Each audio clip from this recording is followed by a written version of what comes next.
Hello everyone! Nandito kami sa Taiheng Restaurant guys. Kakain kami ng ghost or pato. Yan yung mga naka-display sa restaurant nila guys. Kadalasan dito sa Hong Kong ganyan. Yan na yung order guys. Ito na ang order namin. Tea time. Ayan, malaman siya guys. Tapos, ayan, meron siyang veggies.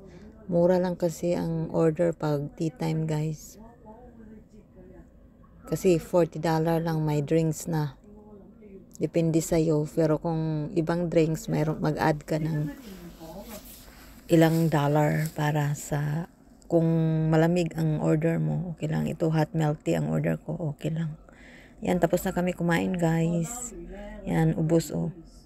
Mayroong kunting rice noodles. Ito daw talaga ang masarap dito guys sa Taiheng. At saka masarap din daw ang Singaporean noodles dito.